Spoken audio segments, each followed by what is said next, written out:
Welcome to the Visualize Meditations podcast, hosted by your friend Sasha Patil, a Chopra certified meditation teacher.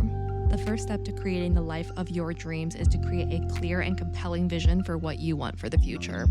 I'll be guiding you on visualization meditation so you can get clear on your deepest desires.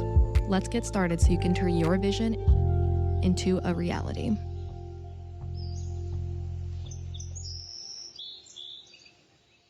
Cheers. Cheers. I wish it was booze, but it's not. It's not. It's not. I bet you wish it was booze too. Okay. Yes. Okay. Hi. Well, welcome to my pod. Thanks for having me.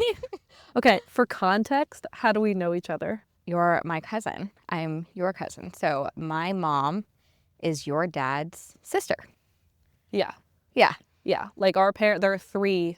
There were four, but there are three of Yes. the parents, and you know, we're here. Here we are. I only see you like twice a year? Once or twice a year typically. Yeah. I think it was only once last year, but you were traveling. So Yeah. that's different. Fair, Right. but typically like 2 times a year. I feel like twice is a good estimate. Yeah. So, it's cool because I feel like with my other family, they're all, because you're also half Indian, half white. So I feel Yes. like my other family, like no one looks like me at all. Like I have an adopted cousin too, and she looks more like my family than I do. And I'm like, I'm blood related. You're not. How does this work? Yeah. Yeah. So it's like we actually look like family, which I'm so into. Which is interesting too, I wonder, because when I was with my other side of the family, my mom was like, oh, it's interesting. You guys have these similarities in how you speak. And I wonder if we have that too, but I don't know. I don't know. I don't know either. I feel like, and I could be totally wrong, but I feel like you grew up with them more. Like, Not at all. Really? I grew you up like with you never guys see more. them? Yeah, never. Oh. I grew up with you guys way more, which just says a lot because I don't see you guys that often. Maybe, well, it's your mom's side of the family, and I know you're like close with your mom. Maybe your mom speaks like them, and you picked up those mannerisms from your mom. So maybe she just hears like that. I don't know. Who knows? It's interesting, but yeah, I don't, because I see you guys like twice a year. I see them, and I will come for like a week at a time or maybe a long weekend. But when I see them once. I just saw them a couple weeks ago for a weekend, and it was like one full day, and even then it was basically a half day. When I see them, it's typically for one meal, and we only all get together, I'd say every maybe 5 years. Wow. Like I'm not close with them at all. Sadly, that is more often than I see like my dad's side of the family.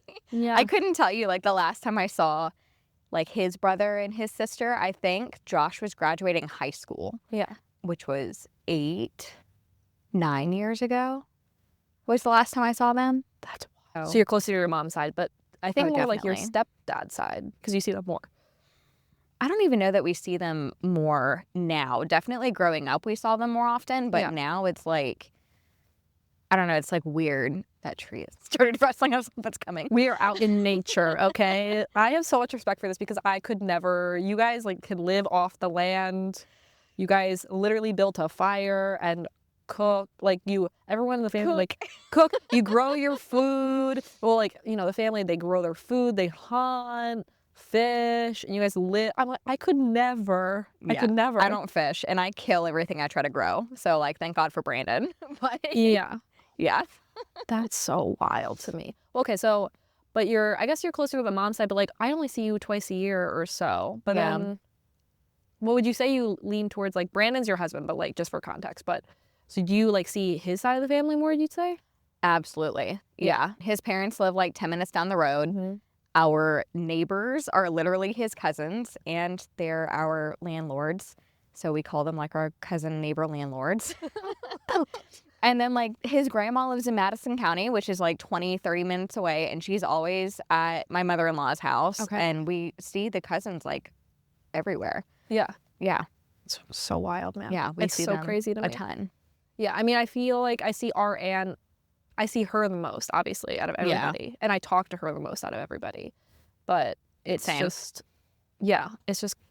I don't know, it's interesting. I feel like when people get married, they typically lean one side or the other with like who they see the most, but sometimes it's just proximity. I was going to say, I feel like the biggest part of that is proximity because Brandon's family is super close. And then like my stepdad, Robert, his family is also super close. They're all in Georgia. Yeah. So, That's just how you bop around. yeah.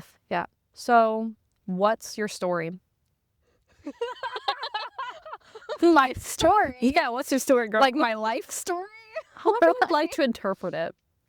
Oh my gosh. I feel like when I make new friends or if I'm like dating someone new or whatever, I feel like I hit this point in the friendship where I'll just like, I guess it would be my story, but I also feel like sometimes it's trauma dumping.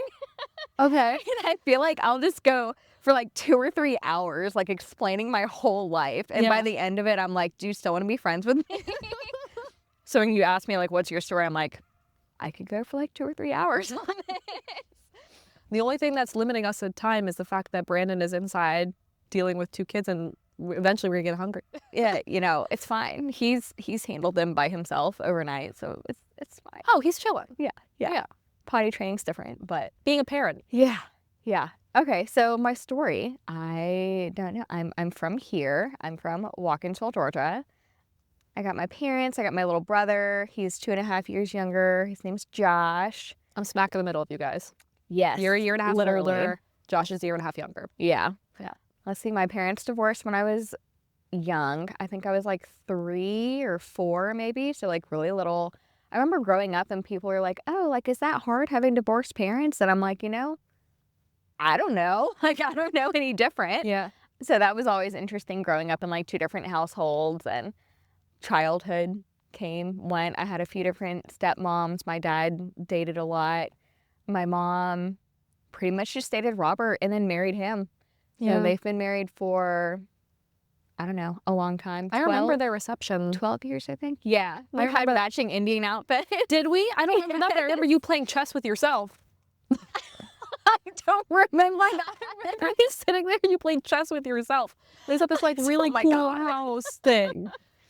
That's Yeah. all I remember about that night. Well, we had matching Indian outfits. I still have mine somewhere. I'll probably give it to Annie.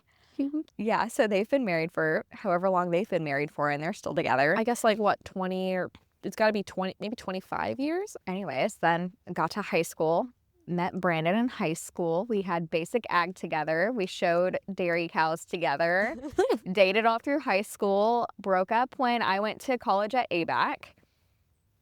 Got my associates from ABAC, went to UGA for a semester, hated my program, so I left, went to Clemson, got my bachelor's. Before I graduated Clemson was when I reconnected with Brandon and we got back together. I love this. You have to Yes. explain. You have to explain.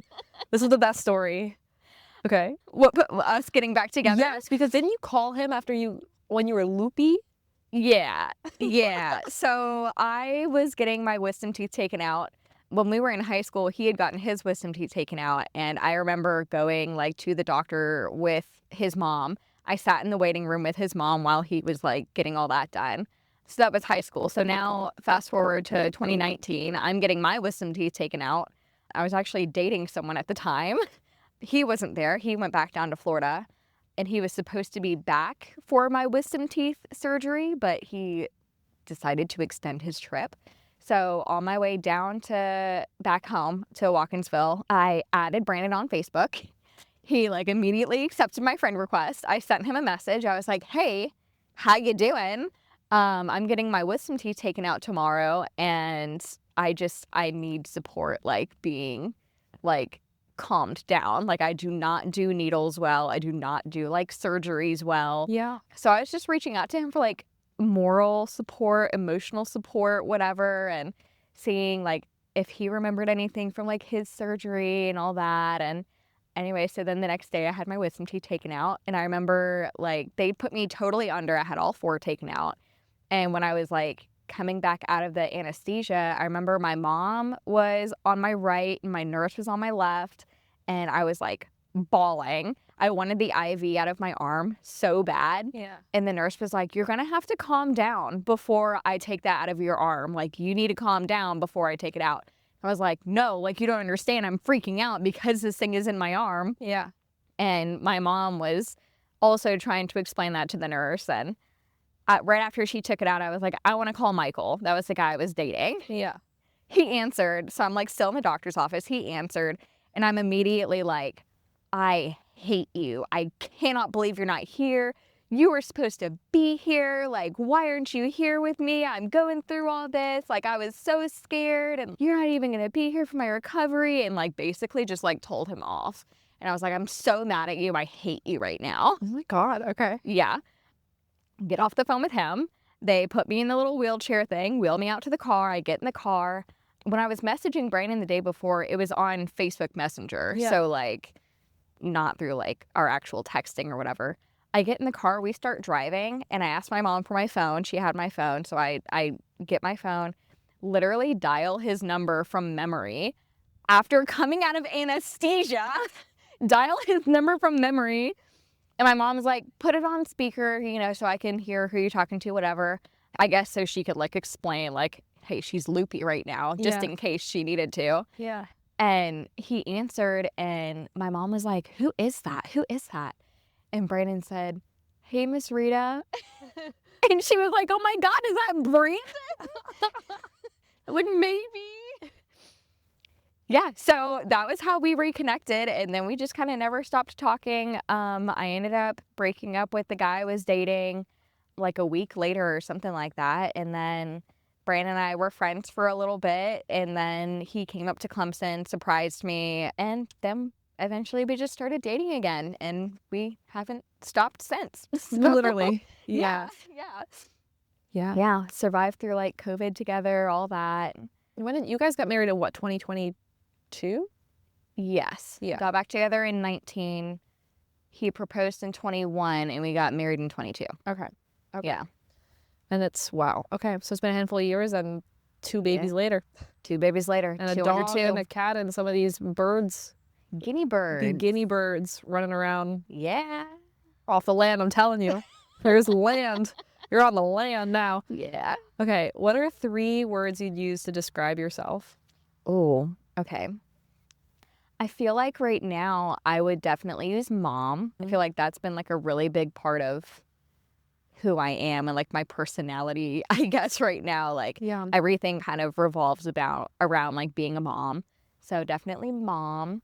I feel like that's the easiest one to come up with. I hate this question. I feel like every so often I get asked this question. I'm like, I'm gonna say like adventurous and outdoorsy, but I feel like I haven't been adventurous and outdoorsy in a while, so I feel like I can't use those. I mean, mom is fine. Well, I'm curious how you feel. Like, how do you feel like your identity has shifted from becoming a parent? And what's the thing that you learned about yourself in becoming a parent? A lot. I feel like definitely my identity has shifted a lot becoming a parent, especially since I'm not working anymore, and I never expected to be a stay-at-home mom. That was like never on my list. I thought Annie was going to go straight into daycare, and I was a teacher before, so you know, I thought I would just continue being an educator and all that, but yeah, things have definitely changed because I'm at home all the time now with 2 kids. So I don't know. So yeah, I don't know how to like even wrap my mind around how I have, I'll say, evolved. Yeah. How I have evolved into like this role and like becoming almost like this new different person. Yeah. Yeah. It's totally different, but there's like not even a good way to explain it because it's just a shift in identity. yeah, Yeah. totally different from anything I've ever done before. And that's the whole thing. And then what do you feel like you've learned about yourself? Oh, yes. Okay. There's like kind of 2 in 1 with you. Yeah. I feel like there's a lesson that I learn over and over and over, and I feel like I have relearned it this time around. So when I graduated from Clemson, my mom got me an Outward Bound trip as my graduation gift, and I basically went backpacking through the desert in Texas along like the Texas-Mexico border. And I think we did that for like 10 days. And that was the first time I really figured out that this was a lesson I was like learning over and over, that like I'm stronger than I think I am, both mentally and physically. And I feel like with parenthood, definitely I am stronger than I think I am mentally and physically. Yeah. Because like I feel like I used to work out a lot too, and I just definitely haven't been doing that. And sometimes I feel like I don't have like the physical strength. But then I'm like, No, like I do. I literally, I was 8 months pregnant carrying around my 25-pound child everywhere, you know, and I like have to constantly be on the lookout for her and like run after her or go and like scoop her up. And I'm like, that takes physical strength to be able to literally scoop her up and throw her around. I'm throwing around a 25-pound weight, Yeah. And then just on the other side of that, like mentally and emotionally, like I'm so much stronger than I think I am that way too. Because I feel like, especially with mental health being a bigger topic of conversation in just society nowadays. I don't know what that noise was. I feel like I've definitely looked more into my mental health and just trying to, what am I trying to say? Like,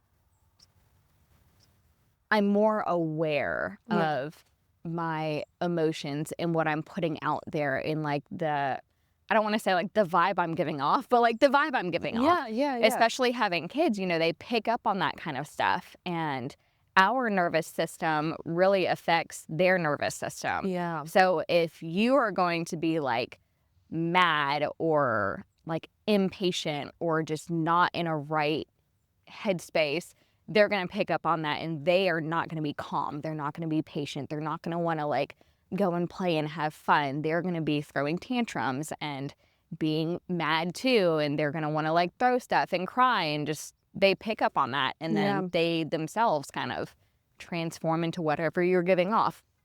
So just trying to be more in control of my emotions and what I'm putting off. And I feel like that definitely takes a lot of mental and emotional strength. Also just dealing with 2 kids under 2 and the screaming and the tantrums that you get along with it anyways, no matter what you're putting off, and not wringing their little necks and throwing them across the room. Like, oh my gosh, you have to find like good ways to get rid of like that tension, that kind of energy. So it's like unlimited patience. Yes. Well, maybe not unlimited, but at least controlled. Exponential patience. Definitely. And I feel like I had that too, like being an educator and being a teacher with little kids.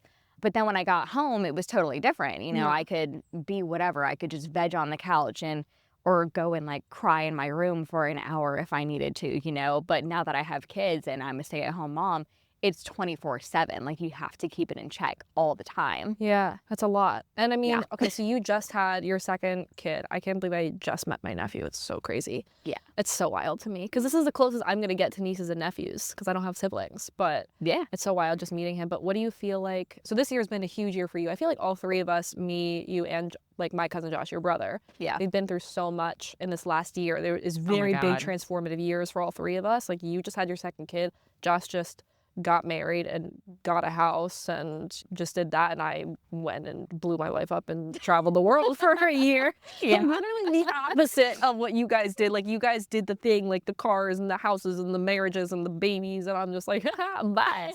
Like nobody, just hanging out. I own nothing. Like it's just all that. So what do you feel like in this last year? Because it's been a very big transformative year. What do you feel like is the biggest lesson you've learned in the last year?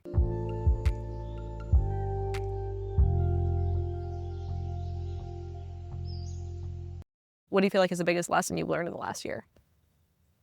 You never know how life is going to go, and you just kind of have to take it as it comes. You think that things can be in your control, and you think that you are in control, but you're not. Yeah, literally. Yeah, and something I've been seeing a lot on like social media that's just been popping up a lot, especially in the past few months, is if you want to make God laugh, tell him your plans. I've been saying this for the last couple months, like we make plans and God laughs. Yeah.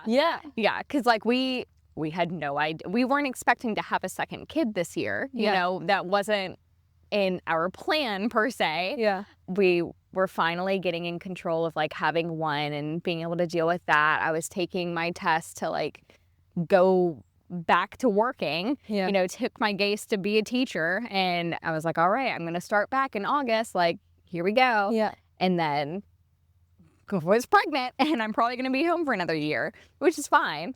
It just wasn't what either one of us was expecting. You're never going to be totally in control. I feel like I used to say a lot, expect the unexpected and you'll never be surprised. Yeah. But I feel like you can't have that in life. You can't. Yeah. You don't know what's unexpected. There are surprises at every turn. Every turn. Yeah. Even if you are expecting the unexpected, it's always the other thing that like that's not expected of the unexpected that's showing up, and you're like, or maybe it's the expected thing, but you're expecting the unexpected, and you're like, oh shit. Yeah. Oh no. I'm not planning for this. That's wild. Yeah. What do you feel like is the best piece and the worst piece of advice you've ever received? You asked me this before when we were at Mellow Mushroom, and I was thinking that we have talked about this before. Yes. Yeah. And I feel like mine was very, very specific to my life. I said that the worst piece of advice I was given was never get back with an ex, because I am back with mine. Yeah. Yeah. But I feel like that's very specific to like us. So I feel like that's probably not but the that's worst fair. piece of advice. That's so fair. Yeah, so I guess I'll go with that one for the worst, because if I had listened to that personally, then like I wouldn't be where I'm at now. I wouldn't be with Brandon, who's like super loving and supportive. I wouldn't have like my 2 kids, and so Yeah. I'll stick with that one. I'll stick with that. Worst is never get back with an ex, because if it's right, it's right. The best advice, the first thing that comes to mind is don't go to bed angry. But if you asked Brandon this same question, he would say that's the worst piece of advice. He definitely feels like it's okay to go to bed mad, sleep it off, wake up the next day refreshed, whatever. I feel like I kind of get more mad.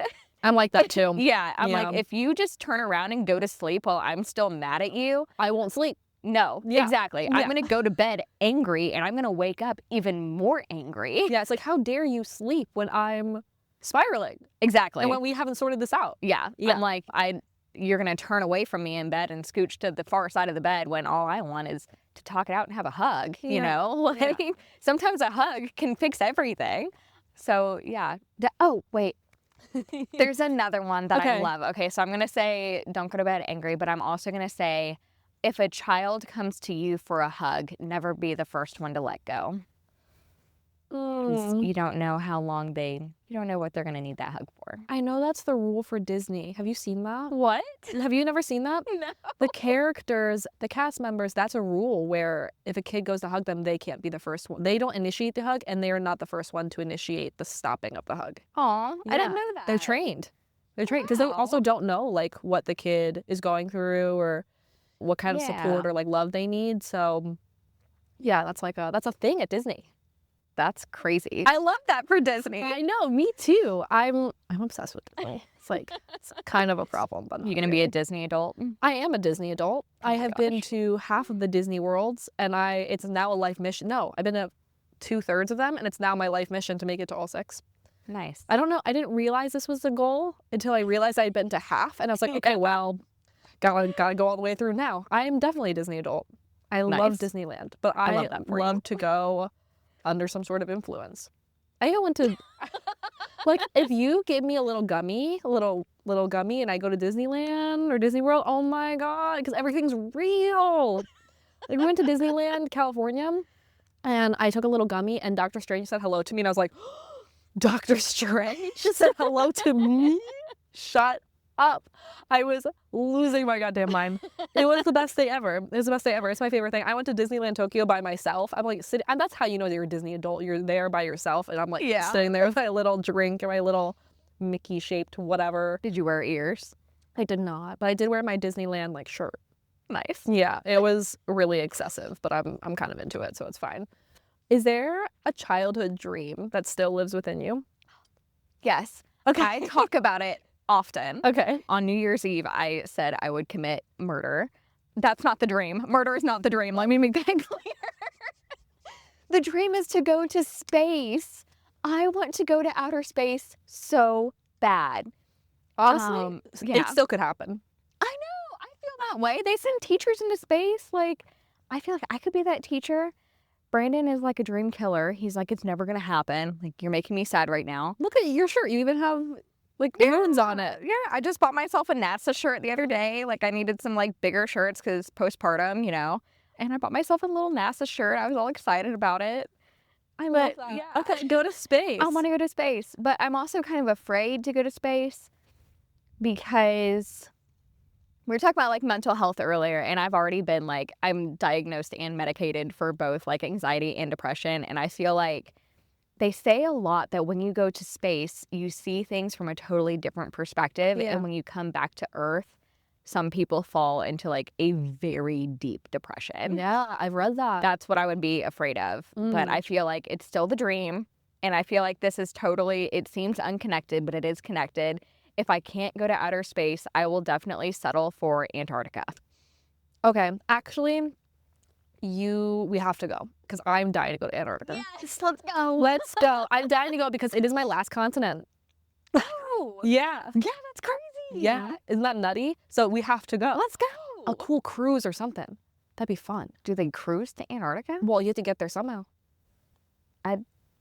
Yeah, I guess I assumed think you you- would just, like, fly. I think no, I don't. I think you had to fly down there, you know, down like Argentina. That's and then what you I was take thinking. a boat. Yeah. I think. Oh. I'm not sure. Wait, so Okay. how are they connected? I feel like they're both just very unexplored places. Okay.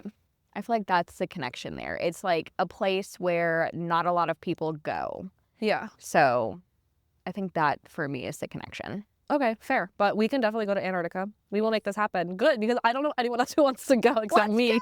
I'm so excited. I feel like we could convince Anshay to come with us too. Oh my God. So when I was at UGA, Yeah. one of the reasons I chose my program was because they used to offer a study abroad in Antarctica for the program I was in. And I told Aunt Shay that I was going to go to Antarctica, and she was like, if you go to Antarctica, you will, like, be my hero. So she would totally be down for Yeah.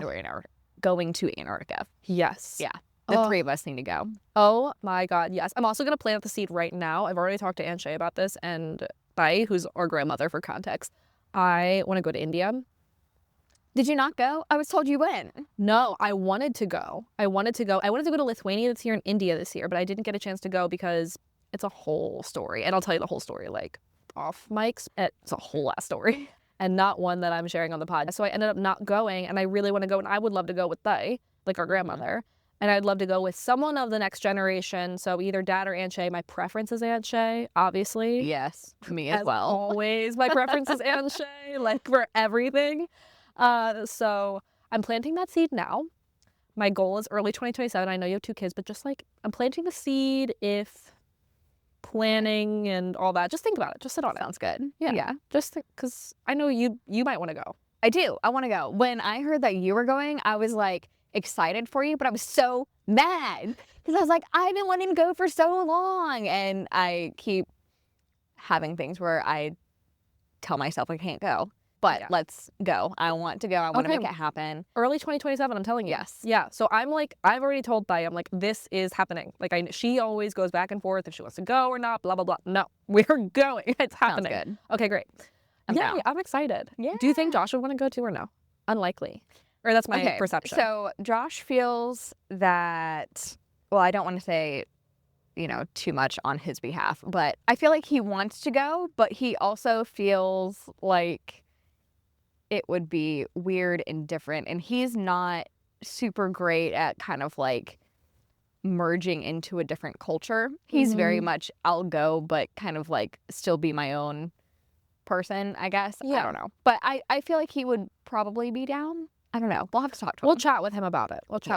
Yeah. But okay, cool. I'm stoked because I am dying to go. Yeah. I don't want this like culture to die with our parents' generations. Like I don't Yeah. want that to happen. That's just so sad to me. And it's like, how are we? And it's how I feel personally. Like, how am I half Indian and I've never been to India? Like that just seems wrong to me. Yeah, I feel like there's so much about the culture that I don't know. And even my mom, there's a lot that she doesn't know or that she's forgotten. Yeah. So every time Aunt Shay comes down, she'll mention something and we're like, can you explain that? I don't know what that is. And she's like, oh my God. Yeah. What Exactly. do you mean you don't know? This is like, you're half Indian. This is your culture too. And I'm like, I know. Can you learn me something about it? Yeah. Yeah. Yeah, for real. Exactly. I feel the same way. Like I didn't, I'm half Indian, but also wasn't really integrated into that. Like I was raised very American. Yes. Yeah, I was raised Me also. Yeah, I was raised so American, and it's just, like I'm not really involved. I haven't been involved in the culture my entire life, and I just feel like it's really important for me to connect with that. And I would love to go with our grandmother, because she's like the healthiest 88-year-old I've ever seen. Oh my God. Yes. Oh my God, she's gonna outlive all of us. Yes. I swear to God. I swear to God, this is the healthiest lady alive.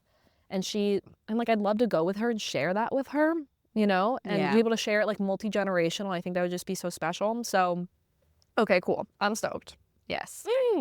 Okay. If you were to go back and give advice to your 27-year-old self, what would you tell them? 27-year-old self? Yes. So that was like 2 years ago. Gosh. I feel like the same thing that I said earlier about control. Like, you're not going to be in control of everything, and it's okay. Things are going to be a lot different than you expected, but that's okay. Yeah. You will evolve and change, and it'll be good. Mm. Yeah. Also, just not to be so stressed out about everything all the time, which I feel like I'm still stressed out about everything all the time, but not on the same level. Yeah. So definitely just like, it's okay to relax, and it's okay to brush some things off. You don't have to take everything to heart, and you're not going to be in control of everything, Yeah. and it's all right. I feel that so much. Just stress about everything all the time. It's very much so. It's like my being. I'm trying so hard to let go of stress, but it's really tough. Yeah, It's a really feat. hard. It's a feat. Okay. Is there something that you used to wish for that's now just like a normal part of your life? Yes, but I feel like I have to think about what that would be. Well, I guess like family. I would say family is like the obvious answer. That's what I was gonna. Yeah. Yeah, I always wished for like someone who loved me and understood me, and then also, being able to have kids with that person and have a little bestie. And I definitely have that now with Brandon and Annie, and I'm sure Steven, my second born, will also be that way. But right now he's just making lots of poop. And I feel like I was getting somewhere. I remember very distinctly being in the 3rd grade and deciding that I wanted to be a teacher. Yeah. And that's what I got my associates in. And then for whatever reason, I was like, you know what? I'm not going to do this anymore. And I went off and did something else. But then when I started teaching, it was like, okay, yeah, like this is where I'm supposed to be. And that used to be like my wish, was to be a teacher, to be able to influence the next generation in that kind of way. Yeah.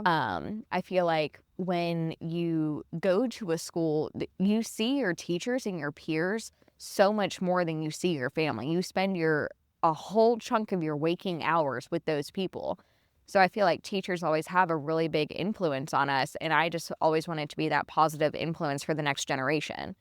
So definitely when I was teaching, that was a big part of that too. I had always wished to be that, and then I was that. Are you still in contact with any of your old teachers?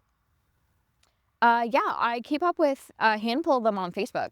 And then I still live in the same town that I grew up in. Yeah. So one of them literally lives like 5 houses down. No way. Her name's Miss Hefner, Amanda. It was actually in her class that Brandon and I met. And I used to like go and have lunch with her because I didn't have a lot of friends. And she lives like 5 houses down. That's really cute. Yeah, and then other ones I keep up with like online, and I see them at the grocery store. Yeah. And yeah. That's really cute. I feel like in a lot of ways our lives are just complete opposites, Yes. and like the lives we've chosen, you guys chose to like do this kind of traditional whatever, but also in the sense of, for me, like when I was growing up, I was like, I cannot wait to leave my hometown. Like I don't want to be here. I don't like it here. Like I love the people here and I love the summers here, but just in general, I'm just miserable. Like it's not my place. But then you and Josh had the, I guess, kind of opposite experience where you grew up in a place and you like stayed close to home. Like, yeah. Was there a thing about that, or was it just? I did not think I was going to move back here. Yeah. When I went off to Clemson, I thought I was going to graduate from there and get a job working in Parks and Rec and tourism on a beach somewhere. Yeah. I was looking at like Tybee and like Hilton Head Island. I really thought at one point in my life that I would end up out in California or out west somewhere. I feel like I would not have come back here or maybe it would have taken me longer to come back here if it wasn't for Brandon. Yeah, but I mean, it's a really good school system too. Yeah. So that's a really big part of it. Once you have kids is, the school system's really great. So that's a big part of it now. Why not? I mean, I Yeah. think it says a lot about a place when people kind of grow. And I feel like, I mean, maybe that's just my perception of this place, but I feel like it's one of those places where people grow up and they stay. They do for like generations and generations. I mean, same with Robert, my stepdad. He literally grew up here. Yeah. And he's still here. Yeah. And my dental hygienist was like, oh, yeah, I remember when I used to clean your stepdad's teeth. And I'm like, should you still be doing this job? But there's so many people here who don't leave. Yeah. Or they leave and then they come back. I feel like it says a lot about a place. It does. It for says sure. a lot about a place. It says like there's something very special about a place if people grow up and then come back, or if they stay. Yeah. Or it says something about the culture as well, where it's just like that's part of the culture that you like stay and you do the thing. But I always find it so interesting because it's like my experience of life is just so opposite. I'm always just so intrigued with the place and the people who grow up somewhere and stay. It's such a foreign thing for me in my life, Like, Yeah. please, you will never catch me in New Jersey. Like, ever. Like, you will not, unless I'm visiting my parents, you will not catch me in New Jersey. It's just, like, not for me. But, okay, last question. If future you were to come back to this moment, what advice would you give yourself? If future me came back to right now, Yeah. what advice would I give myself? I would tell myself what finally worked with potty training.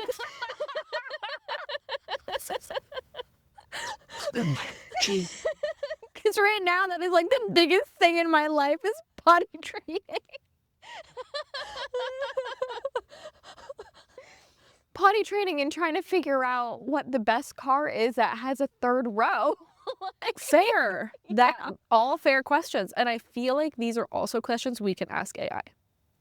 Please tell me you've asked AI. Yes, especially with the potty training. They're like, hey, get these pants, get this toilet seat, have them blow bubbles. And I'm like, I have the pants, I have the seat, we have the bubbles.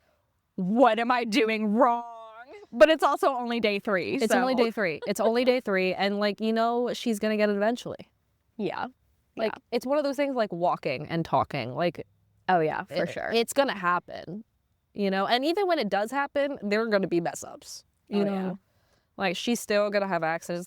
So what advice would you give yourself now? My future self, give myself advice right now. Something like along the lines of stress release or stress management. If it doesn't matter in 5 years, it doesn't matter. Yes. Yeah. And it's The rule of 5. yeah. 5 seconds, 5 minutes, 5 years, right? Yeah. Yeah. So if it doesn't matter in 5 years, it really doesn't matter. I don't have to do so much all the time. And I don't have to put so much pressure on myself to do everything all the time perfectly. Because, I do my best and I work really, really hard at, my job, my business and the travel and blah, blah, blah. Like, it's a lot and I'm burnt the fuck out. I was talking to my therapist today about it and he's like, well, you've done your best, but you've done your best with the bandwidth you have, which is non-existent. So, Yeah.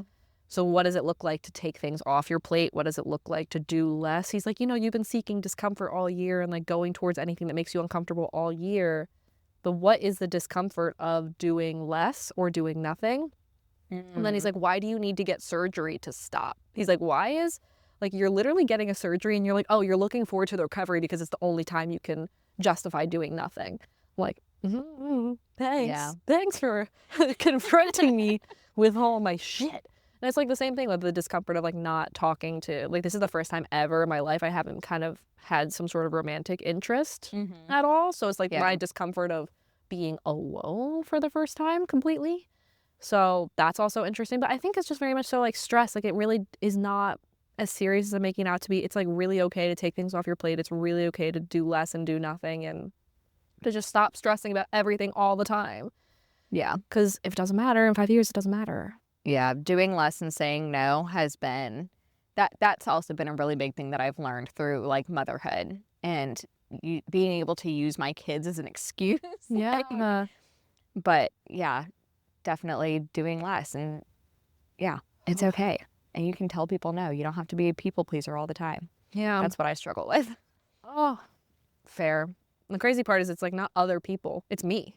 Like I'm the one who's putting the pressure on myself. No one is asking me to travel. No one's asking me to have my podcast and to whatever. These are all just self-inflicted. Yes. So Totally get it. yeah. Totally get it. And at work, it's like, okay, like, but you're paying me to do the thing. Without my job, I wouldn't be able to live the life I have. So it's like, sure, I'll do whatever you want. Like, and I'll do it to the best of my ability. And I'll try my absolute hardest with the bandwidth I have, which is, not much, but it's all right. Yeah, I think just like do my best to stress less, which how do you do that? Yeah. I'm still working on that one. I don't know, dude. Thanks for coming on the pod. Yeah. Thanks for having me. Oh my God. I'm this is so gonna be fun. excited. It's going to be fun. I hope you enjoyed this episode of the Visualize Meditations podcast. Please follow, subscribe, leave a review, all of the good things.